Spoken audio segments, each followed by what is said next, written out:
Bonjour et bienvenue sur un nouvel épisode du podcast Marketing B2B. Je suis Monique Chim avec l'agence Moneymakers. Aujourd'hui, nous sommes avec Charlie Jourdan, consultant indépendant en communication. Salut Charlie, comment tu vas ? Super, merci beaucoup pour l'invitation. Avec grand plaisir Charlie, je te laisse te présenter. Avec plaisir, donc je m'appelle Charlie Jourdan, Charlie c'est plus rapide et ça fait un peu plus de 10 ans que je travaille avec les institutions européennes, toutes les grosses organisations internationales type UN, type World Bank, et donc je suis stratégiste en communication, ça veut dire qu'ils m'appellent en général quand ils ont des gros projets de communication assez complexes, généralement sur plusieurs pays, et je les aide à amener une solution à ces gros problèmes-là, généralement sur des budgets qui vont de 500 000 euros pour des petites campagnes jusqu'à 20 millions pour des très grosses. Et mon job est vraiment de trouver les solutions les plus cost efficient pour qu'ils puissent parler à un grand nombre de citoyens un peu partout dans le monde. Donc Charlie, l'un de tes sujets d'expertise, c'est le storytelling technique. Est-ce que tu pourrais apporter des éclairages par rapport à ça pour une audience B2B qui serait intéressée par ce concept ? Absolument. En fait, moi, j'ai commencé ma carrière au Parlement européen où mon job était d'analyser des textes de loi qui étaient extrêmement complexes. Et je pense que pour tout le monde qui écoute ce type de podcast, on se rend bien compte que dans les métiers dans lesquels on est, on a énormément d'informations complexes. Les textes de loi, ça en fait partie. Et lorsque j'ai commencé à travailler avec des entreprises comme Google sur leur stratégie de lobbying, Intel ou d'autres ONG à Bruxelles, leur niveau de complexité était énorme. Et lorsqu'on communique en fait sur ces sujets-là, on a besoin de faire en sorte que la personne en face comprenne le problème qu'on est en train vraiment de traiter et trouver un système pour pouvoir régulièrement parler de ces sujets complexes. Ce dont je me rends compte, c'est que dans toutes les industries en fait qui sont dans le B2B, on a le même type de challenge. On a de l'information complexe, on essaie de la faire passer à quelqu'un en face. Généralement, on va essayer d'utiliser plein de canaux différents. On va le faire un peu sur LinkedIn, on va le faire un peu sur Facebook, on va essayer de faire du cold calling, écrire sur notre site web. Mais on a rarement une structure en fait qui nous permet d'être sûr que la logique de ce qu'on fait passe. Donc moi, j'ai développé une formule il y a quelques années en travaillant avec des milliers en fait de professionnels dans les domaines que je sers, notamment les diplomates, les scientifiques, les ingénieurs, qui permet de structurer la pensée et de structurer un texte de sorte à ce qu'on puisse le passer, peu importe son niveau de complexité, dans un format de moins de 3 minutes. En général, dans les cours que je donne, dans les workshops que je donne, on utilise beaucoup le format vidéo parce que c'est quelque chose qui est peut-être le plus impactant au final quand on le regarde sur un social media. Mais ça marche pour des rapports, ça marche pour des emails, ça marche pour des executive summary, pour des notes de presse. Et donc, c'est une formule sur laquelle j'ai vraiment travaillé depuis 3 ou 4 ans parce que j'avais une frustration par rapport à cette information complexe et que j'avais besoin de trouver un système pour que mes clients puissent non seulement l'utiliser, mais l'utiliser à grande échelle également. Donc, il fallait une formule qui fonctionne et qu'on puisse répliquer régulièrement. Waouh, ça a l'air super intéressant cette formule. Donc, si elle n'est pas secrète, ouais. Est-ce que tu peux donner un petit topo par rapport à ça ? Oui, bien sûr. L'idée que j'ai développée sur la formule, maintenant, elle a 10 étapes. 10 étapes parce que j'ai essayé à 6, j'ai essayé à 5, j'ai essayé à 7, à différentes formules. En fait, je me rendais compte que mes clients continuaient à faire éventuellement certaines erreurs de logique lorsqu'on n'avait pas ces 10 étapes. Là, ça fait à peu près 2 ans que je suis dessus sur les 10 et j'ai vraiment un rendement super intéressant où j'ai pratiquement 95% des gens qui peuvent adopter la formule immédiatement en suivant les étapes point par point. Donc en gros, lorsqu'on exprime un problème, on a vraiment la première étape, ça va être de donner une ligne, une phrase sur l'industrie dans laquelle on est. On va pas rentrer dans le détail, jamais, mais on peut par exemple parler de mon entreprise travaille, je sais pas moi, prenons un cas concret, on vend des systèmes électriques, panneaux solaires éventuellement. Donc ça peut être dans le monde, l'énergie solaire est de plus en plus utilisée par les consommateurs. C'est une première phrase d'accroche, on comprend qu'on parle énergie solaire et consommateur. La deuxième étape, qui est la plus importante, c'est de trouver le vrai problème qu'on résout. En général, le vrai problème qu'on résout pour les gens, on se trompe un peu du type de problème lorsqu'on n'a pas conscience du type de solution qu'on donne. Imaginons que dans l'industrie du panneau solaire, je sois une entreprise qui offre du consulting sur comment créer, par exemple, des grands réseaux de panneaux photovoltaïques. Donc, ma solution, ça va être du consulting en général. Lorsqu'on sait quelle est la solution qu'on vend, quel est le vrai problème qu'on résout ? En fait, le consulting, ça résout un type de problème qui est la peur de prise de décision, la peur de faire des erreurs et la peur de mettre son argent dans une mauvaise technologie ou dans un mauvais secteur. Donc la deuxième étape, ça va être de dire, pour les professionnels qui souhaitent mettre en place des panneaux solaires à grande échelle, faire des erreurs d'investissement peut être extrêmement coûteux sur le long terme. Là, j'ai ma deuxième phrase. Donc quelqu'un qui est dans ce secteur se dit « Ah, mais effectivement, c'est un truc qui pourrait m'arriver ». Troisième étape, en général, on pose une question rhétorique où, grâce à cette question, on va déjà évoquer la solution. Pouvait-on offrir une solution clé en main pour mapper tous les toits utilisables sur une certaine zone de façon à ne pas faire d'erreur de calcul sur le rendement de ces panneaux solaires? Quatrième étape, la solution. Nous sommes une entreprise qui offrons un service de consulting pour mettre en place des panneaux solaires. Et donc, en fait, déjà là, en 4 étapes, on a injecté une logique qui permet à une personne qui n'est pas de ce secteur forcément, ou qui n'est pas habituée à acheter ce genre de service, à comprendre qu'est-ce qui se passe. Et ces 4 étapes, elles sont vraiment systématiques. C'est-à-dire que si on les respecte, ça fonctionne. Si on ne les respecte pas, c'est un peu comme essayer de cuisiner avec une recette et de mélanger toutes les étapes. Finalement, la recette ne ressemble jamais à la photo. Et je pense que c'est là un peu le secret. Il y a 6 autres étapes qui ensuite permettent d'ajouter de la crédibilité, de détailler la solution. Mais les 4 premières étapes sont les plus importantes. Beaucoup de gens les ratent. Et du coup, quand on fait de la communication, au final, qu'est-ce qui se passe? C'est que si on lit une communication qu'on ne comprend pas dans les 10-15 premières secondes, on zappe tout simplement parce qu'on a un volume infini de bonnes choses à voir sur Internet. Et ça, c'est quelque chose que mes clients ont comme problème, qu'on essaie de solutionner et qui vraiment fonctionne dès qu'on a cette systématisation de la logique. Après, j'imagine que un même client, par rapport à différentes cibles qu'il peut avoir, potentiellement, les différentes cibles peuvent avoir des différents niveaux d'awareness par rapport à leurs problèmes, par rapport à leur contexte.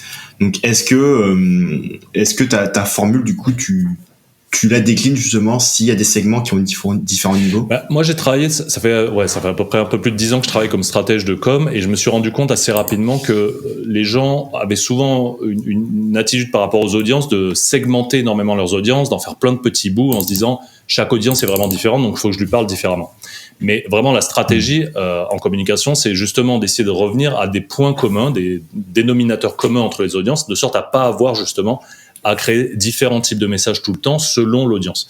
Et un des points communs dont je me suis rendu compte, en fait, dans les industries qui m'intéressent, qui sont effectivement des industries avec de l'information complexe, ingénierie, tech, toutes ces choses-là qui sont relativement intangibles, c'est tous les gens qui achètent regardent des documentaires.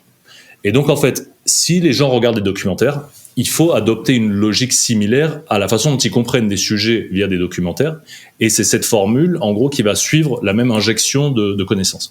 Peu importe le moment où la personne va acheter, dans quel état elle est, il faut qu'elle comprenne. Donc, en fait, la première partie de l'argumentation va être relativement similaire à chaque fois. Ce qui se passe, c'est qu'on a tendance à se dire, il faut que j'adapte tous mes messages. Donc, on a plusieurs types de messages custom. Au final, on a une panoplie de choses qu'on n'utilise pas de façon systématique. Alors que pour mes clients, revenir à quelque chose qui était vraiment, une formule qui fonctionne pour tous les gens qui regardent des documentaires. Alors, c'est assez intéressant parce que beaucoup de gens se disent « Ah, mais tiens, mais il n'y a pas tant de gens qui regardent des documentaires. C'est 100 millions de personnes juste en Europe. 100 millions de personnes, un quart de la population européenne regarde des documentaires au moins une fois par an, que ça soit sous forme de documentaires à la télé, Netflix, Arte ou des vidéos YouTube longues qui permettent d'expliquer quelque chose. Donc, on est vraiment proactivement en train de rechercher du savoir. Cette formule fonctionne pour tous ces gens-là. Donc, c'est très transversal. Et je pense que dans mon cas, en tout cas avec mes clients, se focaliser là-dessus, ça permet de faire des gains très rapidement et systématiques. Le World Economic Forum, dans mon domaine, est une des organisations qui utilise beaucoup ce genre de structure, qui est passé de 1 million de fans sur Facebook à 9 millions en 5 ans, qui est devenue une des organisations internationales les plus connues.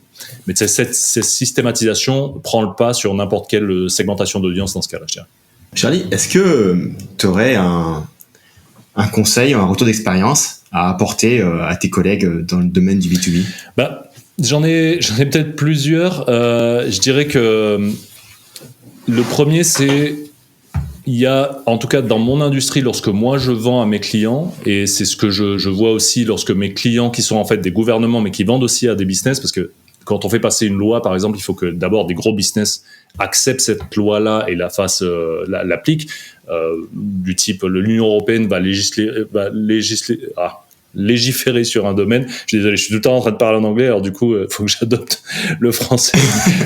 On va avoir besoin de convaincre des acteurs comme Unilever. Unilever, énorme holding, mais il faut que eux comprennent la loi, l'appliquent, et ensuite, dans le reste du système, du coup, ils vont probablement impacter des millions de consommateurs. Donc du coup, on a toujours le besoin que eux comprennent ça, et il y a une relation vraiment de collaboration avec les autres entreprises en B2B. C'est-à-dire qu'on est vraiment une entreprise qui aide d'autres entreprises, et il y a une espèce de niveau d'intelligence de nos problèmes et nos challenges qui est assez similaire.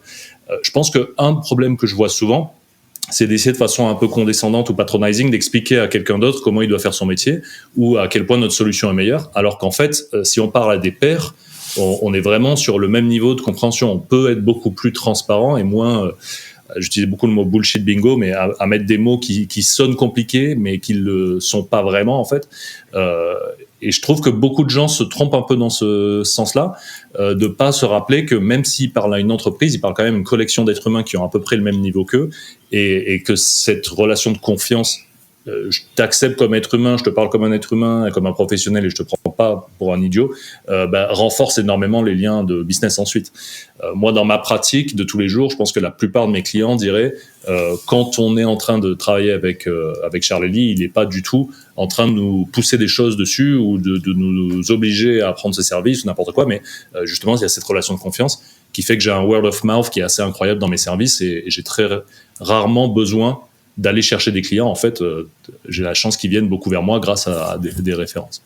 Du coup, en fait, c'est ça. C'est par rapport à la communication, c'est on parle à un humain et on lui parle de la manière la plus simple et la plus directe possible, de sorte qu'il n'ait pas besoin de réfléchir à dire mais attends, qu'est-ce qu'il a cherché à me dire à travers cette phrase alambiquée, et est-ce qu'il me traite aussi Ouais, il y a la notion de respect, c'est clair.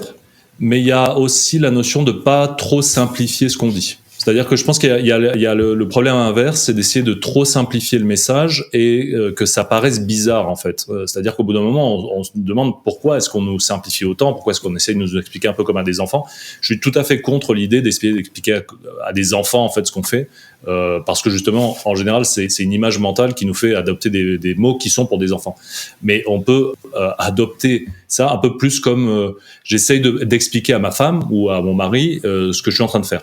Si mon mari et ma femme comprennent, alors je pense que quelqu'un d'autre peut comprendre.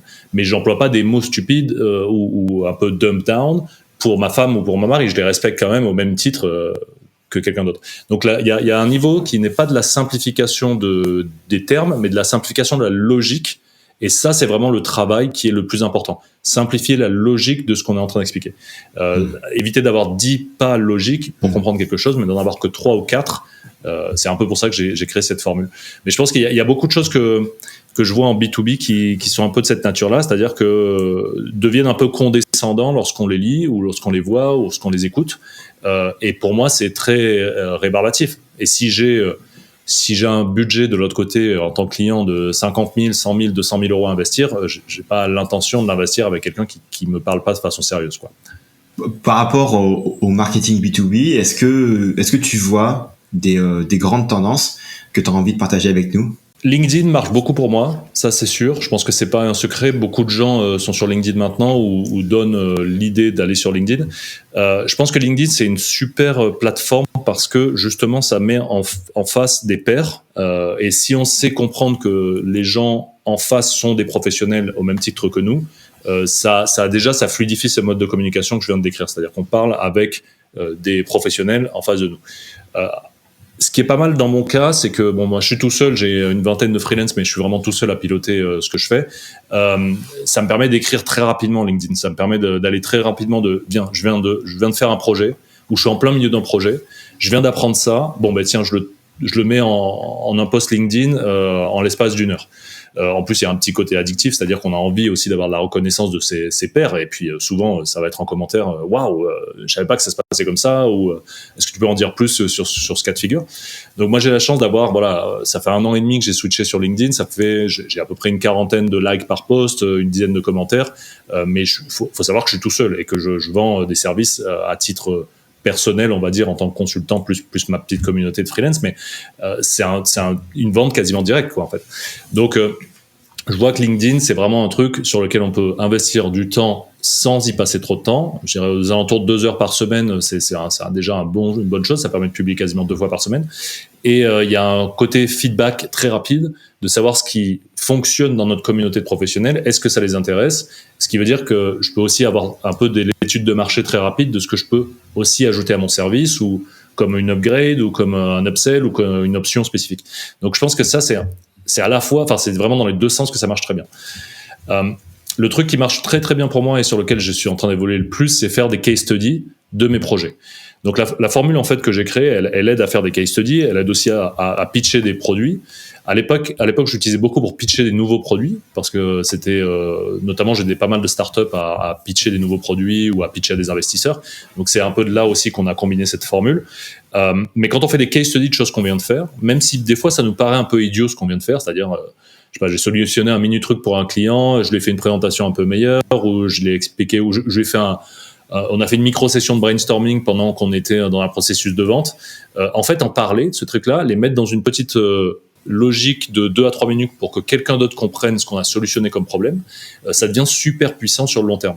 Parce que ces case studies, en fait, j'aime bien prendre l'image que c'est un peu comme aller dans un restaurant et avoir les ingrédients sous le nom du produit qu'on va acheter. C'est-à-dire, il y a un nom super fancy, on va acheter je sais pas moi, je vais manger un veau à la fleur de sel avec je sais pas quoi. S'il n'y a pas la liste des ingrédients de ce que c'est, on doute un peu de l'acheter le truc. Mais quand on a les ingrédients, notre cerveau peut commencer à connecter avec d'autres choses qu'on connaît. Et à ce moment-là, du coup, j'ai envie d'acheter. Soit j'achète tout de suite, soit j'achète sur le long terme. Mais en tout cas, j'ai classifié dans ma tête que cette personne valait le coup. Et ses services probablement aussi. Donc faire des micro-case studies tout au long du processus de travail avec un client, à la fin du processus, avant de jumper sur un nouveau client, tous ces moments-là, il y a un contenu quasiment infini à raconter en fait, qu'on peut raconter sur LinkedIn via un post ou via un case study un peu plus long. Je suis pas fan des case studies écrits, je dirais, parce que je pense que beaucoup de gens ne les lisent pas. C'est un truc qu'on aime bien faire et on est content, mais ça prend beaucoup de temps. Et finalement, combien de case studies moi je lis avant d'acheter un produit? Pas vraiment beaucoup. Mais par contre, des micro-vidéos de 1 minute 30 à 2 minutes 30, ça très clairement, ça s'achète. Et il n'y a pas besoin d'avoir un volume de une qualité de production exceptionnelle pour des vidéos de case study.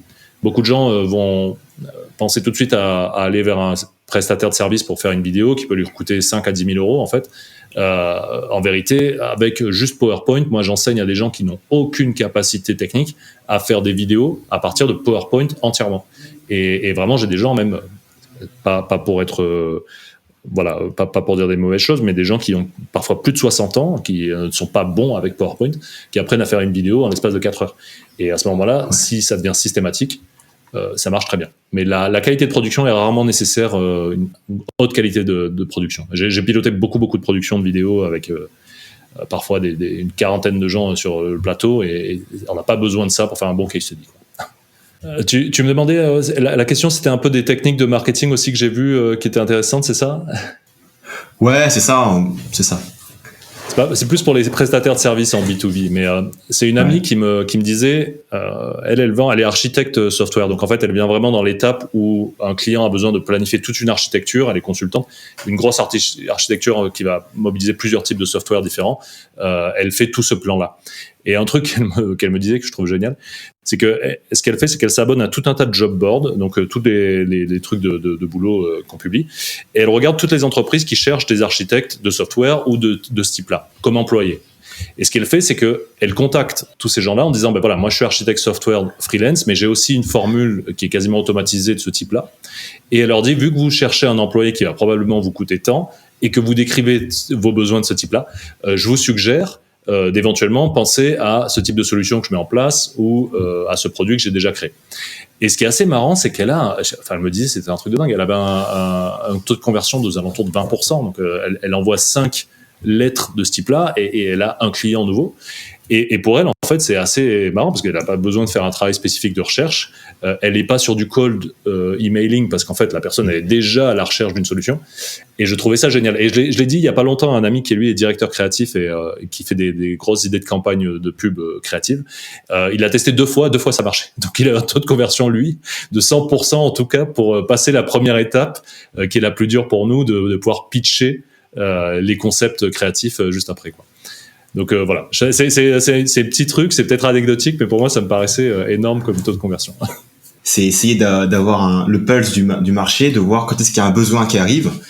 Et c'est vrai que les gens, ils expriment leurs besoins d'une certaine façon. Ouais, et puis je pense pour toute personne qui a déjà employé quelqu'un et passé par le processus de recrutement complet, c'est-à-dire que ça peut prendre 1 mois et demi à 2 mois d'analyser les bonnes candidatures, etc. Si d'un coup on m'offre une solution qui a probablement être moins chère que d'employer un gars, avec tous les problèmes que ça peut générer, en plus de est-ce qu'on a pris la bonne personne ou quoi, et ça rencontre 6 mois plus tard, je pense que beaucoup de gens qui sont déjà passés par le processus de recrutement dans le passé se disent ok, je préfère ça, je savais pas que ça existait, tant mieux, prenons ça comme alternative, quoi.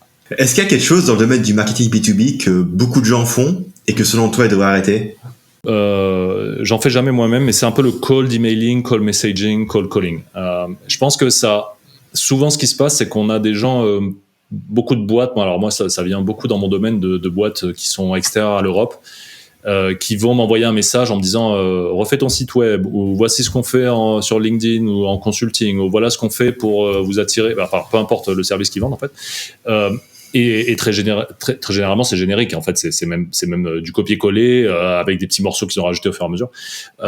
Et en fait ce qui se passe, c'est que pour moi c'est vraiment pas tellement que je l'ignore, mais que immédiatement ça me répulse. C'est-à-dire que je catégorise la personne qui n'est pas capable de prendre au moins 5 minutes pour regarder mon business, même si c'est pas complètement dans le détail ou bien fait, ou qu'elle comprend pas toutes mes problématiques, mais au moins il y a une partie de ça, qu'elle ait regardé mon site web, etc. Direct, je le passe dans une catégorie mentale qui est cette personne est horrible. Et en fait, je l'associe un peu à ces restaurants. Alors je vivais beaucoup à Bruxelles, il y a une grande rue qui fait que ça, où il y a des gars qui sont spécialisés devant le restaurant, essayer de te faire rentrer dans le restaurant. Et quand tu es un touriste et que tu as vraiment aucune idée de la nourriture, alors éventuellement tu peux te faire attraper, mais en vérité quelqu'un qui va dans des restaurants régulièrement, jamais on va dans un restaurant avec un gars à l'entrée qui essaie de te faire rentrer dedans, à moins qu'il soit exceptionnel. Mais ça arrive rarement, ça m'est arrivé 1 fois ou 2 dans ma vie, quoi. Et je pense que le cold calling ou cold messaging, ça peut venir assez rapidement comme ça, s'il n'y a pas une vraie stratégie, un vrai travail derrière de comprendre l'industrie du client et comprendre sa problématique spécifique. Donc, cold calling dans une niche, probablement ça peut marcher, mais avec vraiment un deep understanding de ce qui se passe. Mais en général, ça vient rarement de ces gens-là, le cold calling, et donc moi je suis plutôt, je dirais plutôt arrêté. Ouais, mais je suis vraiment assez d'accord avec toi par rapport au cold messaging. Des fois, je reçois des messages qui sont vraiment très personnalisés. Où là, où les gens, ils ont été vraiment très malins. Donc, soit ils ont vraiment mis plein de champs personnalisables, ils ont fait un super boulot, ou alors ils ont vraiment pris le temps. J'ai bossé avec un gars, lui, il avait réussi à faire un truc génial. Il a fait du cold advertising d'une certaine façon. Il voulait à tout près bosser avec une boîte qui s'appelle Momondo, qui est une boîte qui est à Copenhague, il me semble, et qui est spécialisée dans les voyages, mais qui a un truc très créatif. C'est vraiment top ce qu'ils font. Et donc lui, ce qu'il a fait, c'est qu'il a créé un site web où il décrivait ce qu'il faisait comme service, et il leur a fait une pub qui tournait sur tous les employés sur LinkedIn avec écrit si vous travaillez pour Momondo, contactez-moi ou cliquez sur ce lien. Et donc beaucoup de gens ont vu ça dans la boîte et certains ont cliqué, alors beaucoup en pensant que c'était du spam, et ça se retrouvait sur sa page où il décrivait en fait son ambition de travailler pour eux, c'était pour un job à ce moment-là, décrivait tout ce qu'il comprenait de la société, et je trouvais ça génial parce que là c'était du micro-publicité pour une seule boîte qui lui a fait en fait ça lui permet de travailler avec eux, et lui est devenu spécialiste ensuite de la publicité de micro-targeting sur LinkedIn, mais je trouvais ça génial parce que là c'était du coup du cold email, du cold messaging, cold advertising, mais avec un truc marrant derrière. C'est-à-dire que c'était vraiment, ça faisait partie du principe créatif, quoi. Mais voilà, je pense que c'est rare d'arriver à ce niveau de pertinence. Est-ce qu'il y a un marketeur ou une ressource que tu conseillerais de suivre? Moi, je suis directeur créatif, donc on m'appelle pour des campagnes créatives. Je pense que dans le marketing, on manque un peu de ce genre de référence, c'est-à-dire que beaucoup de gens vont faire de la systématisation, des petits gains, du growth et de la publicité targetée, par exemple, qui sont des tactiques extrêmement puissantes. Mais les idées créatives, en général, c'est des choses qui peuvent multiplier un rendement par 10. C'est-à-dire qu'une bonne idée créative, qui est puissante et qui marche bien avec la marque, ça peut vraiment exploser toutes les mesures possibles de ce qu'on appelle direct response, c'est-à-dire là où on demande quelque chose à nos clients.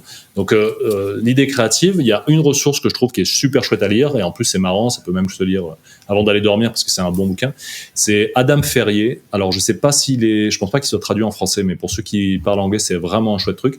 Et le bouquin s'appelle The Advertising Effect. Et en fait, c'est un gars qui a au départ été psychologue clinique. Donc, il l'aidait à catégoriser, je pense, les gens s'ils étaient responsables de leurs actes face à pour des crimes. Donc, vraiment deep dans la psychologie. En a marre, décide de monter une agence de pub, se forme à la pub, monte une boîte qui s'appelle The Naked Agency, je crois que ça s'appelle, en Australie. Et sur l'espace de 5 ans, gagne tous les prix créatifs du monde. Donc le mec, sa boîte a tellement cartonné, les prix créatifs, c'est vraiment un énorme truc sur les agences de pub, gagne tous les prix qui existent. Voilà, pour donner un contexte pour ceux qui connaissent pas, mais un prix, quand on gagne, c'est à peu près 10 millions de revenus dans l'année qui suit, pour les agences de pub. Donc c'est vraiment des gros trucs qu'on cherche. Et tout le bouquin sont des case studies. Chaque chapitre, je pense à 1 ou 2 case studies sur un principe psychologique qu'il comprend théoriquement, qu'il a appliqué, et ensuite qu'il a dérivé dans une pub puissante pour ses clients. Et donc il décrit vraiment tout le principe. Je trouve que c'est un super chouette bouquin pour se rappeler aussi que voilà, il y a la partie travail de fond du marketing direct, et il y a la partie des fois des idées créatives peuvent révolutionner carrément mon marché, et ça vaut le coup de le lire, je pense. Voilà. Écoute, ça a l'air super top. T'as d'autres choses aussi que tu veux recommander? J'essaie de lire parce que j'avais pris des notes juste avant de venir. Moi je suis pas mal là sur tout ce qui est AI, intelligence artificielle, parce qu'il y a beaucoup d'outils qui viennent sur notre secteur. Donc c'est pas vraiment des trucs à lire, mais plutôt à creuser. J'utilise par exemple pour les marketeurs, il y a Copy AI qui est vraiment pas mal, qui est basé sur GPT Free. Je pense que tu connais, Moni. Tu as 4 ou 5 solutions du même type qui ont vraiment absorbé des centaines de millions de pages de contenu et qui permettent de recréer du contenu très rapidement, et surtout d'inspirer lorsqu'on n'a pas d'idée, on tape une phrase et la machine nous donne déjà 50 paragraphes différents d'idées. Je pense que c'est des super compléments pour quelqu'un qui crée des messages ou qui crée du volume de production, enfin n'importe quoi qui demande d'écriture. Parce que voilà, la machine vient nous faire un peu comme un super Google, en gros, nous aider. Je pense pas que ça soit utilisable directement, tout ce qui est fait en intelligence artificielle tel quel, mais en complément d'un esprit humain un peu affûté, c'est génial. Donc ça, c'est des trucs vraiment où j'essaie de regarder tout ce qui se fait sur le marché. Moi, j'utilise beaucoup pour des voice-over en anglais. Il y a des voix off de robots où honnêtement, on ne sent pas la différence. Donc moi, j'utilise beaucoup Synthesia, qui est un truc à 30 € par mois à peu près, où je fais des case studies avec une voix off, où honnêtement, j'ai travaillé avec probablement une 50aine d'acteurs dans le passé. Ces voix-là valent un acteur. Et lorsque je les fais tourner en anglais à des gens qui sont anglais natifs, la plupart ne trouvent pas le problème. C'est-à-dire que je leur dis comment tu trouves la voix? Ah ouais, j'ai bien aimé. Pourquoi tu me demandes ça? C'était un robot. Non. Et c'est des anglophones natifs, quoi. Donc du coup, moi je suis assez excité par tout ce qui est intelligence artificielle, parce que je pense que c'est un énorme complément des créatifs. Et que ça permet de rapidement multiplier notre volume de production par 3 ou 4, et surtout améliorer la qualité. Et ça, je pense que beaucoup de gens le voient comme un peu le truc moins cher, l'esclave artificiel qui va nous faire le boulot. Au contraire, si on le voit comme un truc qualitatif, je pense qu'il y a un super truc là-dedans. Moi, ça me fait penser, cette alliance IA humain, ça me fait penser au tournoi d'échecs, dans lequel typiquement une IA couplée à un humain va détruire toutes les IA. Parce que d'un côté, on a une puissance de calcul qu'on va coupler quelque part avec, je sais pas, l'intuition de l'humain peut-être. Dans la théorie de psychologie comportementale, il y a vraiment 2 systèmes qui sont en parallèle. Il y a le système 1 qui est très intuitif, c'est-à-dire toutes les décisions qu'on prend immédiatement sans y penser, et le système 2 qui est très analytique, qui prend du temps et qui demande vraiment du travail très longtemps pour pouvoir comprendre un sujet.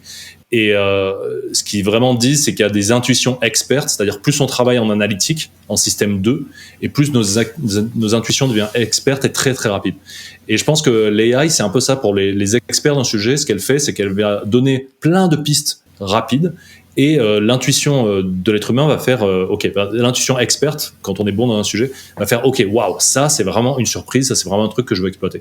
Je suis tout à fait d'accord. Et je pense que la machine elle-même, elle peut pas le découvrir elle-même, ce genre d'intuition, parce qu'elle sait pas si c'est mieux que la normale ou pas vraiment. Donc il faut vraiment un être humain pour venir catégoriser ça et se dire ça je veux l'utiliser et pas autre chose, quoi. Pour terminer, si tu devais donner un conseil à toi-même il y a 1 an pour devenir aujourd'hui un meilleur marketeur, ce serait quoi? Il y a 1 an, j'ai commencé vraiment à le systématiser, c'est-à-dire que j'ai un tableau où je publie régulièrement tous mes posts, je sais combien ils ont de performance, etc. Mais il y a 1 an, j'étais encore j'avais peur de faire des erreurs, j'avais peur de dire des trucs bêtes sur LinkedIn, en me disant, vu que c'est moi qui le dis, est-ce que je vais pas avoir un retour qui est mauvais de quelqu'un? Et d'une part, ça m'est jamais arrivé, c'est-à-dire que tout ce que je publie, j'ai jamais eu de backlash en anglais, enfin de critiques violentes par rapport à ce que je disais. J'exprime une position qui parfois peut pas être pas forcément la même position que quelqu'un d'autre, mais c'est un super débat parce qu'à ce moment-là, c'est très civil en général LinkedIn. Et ce que je vois, c'est qu'en fait, plus je poste, plus j'ai des connexions intéressantes avec des gens. Là, par exemple, je viens de connecter avec l'ancien Chief Operating Officer, donc CEO de ING, la banque néerlandaise, le mec, c'est quand même, il était probablement en gestion de 20 ou 30 000 employés à l'époque. Et parce que il fait un post sur un sujet qui m'intéresse, je commente sur ce post, mais en disant quelque chose que moi j'ai découvert dans mon industrie, on se connecte, on s'échange des messages directement, on se feed mentalement l'un l'autre. Immédiatement, peut-être une dizaine de ses propres followers finissent par follower mon propre compte, parce que du coup, on voit qu'il y a une discussion qui est intelligente de professionnels, chacun avec son expertise. Et je pense que LinkedIn, au début, j'avais un peu peur. Si je me donnais un conseil, c'est vas-y, n'aie pas peur, tu as une expertise dans une industrie qui est celle que tu maîtrises, mais il y a d'autres personnes qui sont intéressées par des cas de ton industrie pour la leur, et vice-versa. Donc, je dirais, Charlie, n'hésite pas, fonce, publie plus et sans peur. Je suis carrément d'accord. De toute façon, je pense qu'on a peur de se faire troller en ligne parce que on voit sur Twitter, sur YouTube que les gens ils sont hardcore.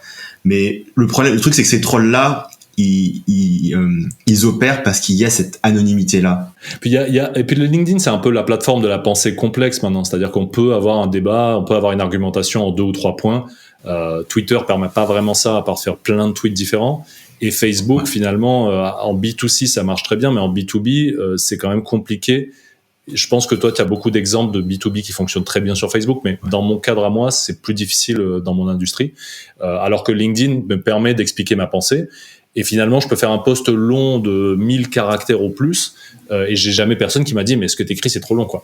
C'est-à-dire que je sais que ça va pas être faisable, ça, sur d'autres plateformes ou pas facilement, quoi. Bien sûr. Et d'ailleurs, LinkedIn a augmenté le nombre de caractères. Ils sont passés de 1400 à, je crois que 3000 et quelques. Je sais pas si c'est 3200 ou un truc comme ça. Ah ben, je savais pas dans les termes, mais ça, pour moi, ça matche bien. je préfère expliquer ce que je fais que d'essayer de le réduire en un slogan en général. Merci beaucoup, Charlie, pour tous ces insights. Franchement, c'est super intéressant. Merci à toi pour l'invitation. C'est top de se voir, et merci de m'avoir posé toutes ces questions. C'est très chouette. Ouais, du coup, si l'audience veut se connecter à toi, comment ça se passe? LinkedIn, du coup. Je t'enverrai le lien, c'est le plus simple. Mais c'est vrai que c'est l'endroit où je partage le plus de news, et je prends pas le temps de faire une newsletter systématique et disciplinée, donc je dirais que LinkedIn, c'est mieux. Yes, d'accord, ok, je vais dropper le lien dans la description. Merci beaucoup et à bientôt, Charlie. Merci beaucoup, bye bye. Ciao.